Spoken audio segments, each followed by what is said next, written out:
ഒരിക്കൽ ഒരിടത്ത് ആര്യ എന്ന കുഞ്ഞുറുമ്പുണ്ടായിരുന്നു. ഒരു രാവിലെ ചെറിയ ചുവന്ന ഉറുമ്പായ ആര്യ ഭക്ഷണം തേടി തന്റെ കോളനിയിൽ നിന്ന് വളരെ അകലെ പോയി. ഇന്നലെ രാത്രിയിലെ മഴയ്ക്ക് ശേഷം ആകാശം വൃത്തിയായിരുന്നു, വായു പുതുമയുള്ളതായി തോന്നി. എന്നാൽ അവൾ ഒരു ചെളിപ്പാടത്തിലൂടെ നടക്കുമ്പോൾ പെട്ടെന്ന് തറ അവളുടെ കീഴിൽ മുങ്ങുന്നതായി അവൾക്ക് അനുഭവപ്പെട്ടു. പെട്ടെന്നാണ് അവൾക്കു അത് മനസ്സിലായത്. അവൾ ഒരു ചെറിയ കുളത്തിൽ കുടുങ്ങി. വെള്ളം അവളുടെ ചെറിയ കാലുകളിൽ ഉയർന്നു. പെട്ടെന്ന് അവൾ അതിൽ നിന്നും പുറത്തു കടക്കാൻ ശ്രമിച്ചെങ്കിലും പക്ഷേ വഴുതലുള്ള ചെളി അവളെ തിരികെ വലിച്ചു. ആരെങ്കിലും ഒന്ന് സഹായിക്കണേ, അവൾ ഉറക്കെ കരയാൻ തുടങ്ങി. ഭാഗ്യവശാൽ അവളുടെ കോളനിയിൽ നിന്നുള്ള ഒരു കൂട്ടം ഉറുമ്പുകൾ അവളെ തിരിയുകയായിരുന്നു. ആര്യയെ ബുദ്ധിമുട്ടിൽ കണ്ടപ്പോൾ അവർ വേഗത്തിൽ ഒരു പദ്ധതി തയ്യാറാക്കി.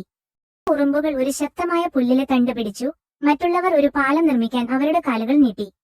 പിടിച്ചോളൂ ആര്യ, അവർ അലറി. എല്ലാ ശക്തിയും ഉപയോഗിച്ച് ആര്യ നീട്ടി പുല്ലിൽ പിടിച്ചു.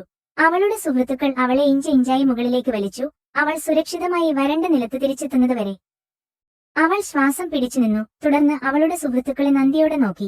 നിങ്ങളില്ലാതെ എനിക്കിത് സാധിക്കില്ലായിരുന്നു, അവൾ പറഞ്ഞു. തീർച്ചയായും, ഉറുമ്പുകളിൽ ഒരാൾ ചിരിച്ചു.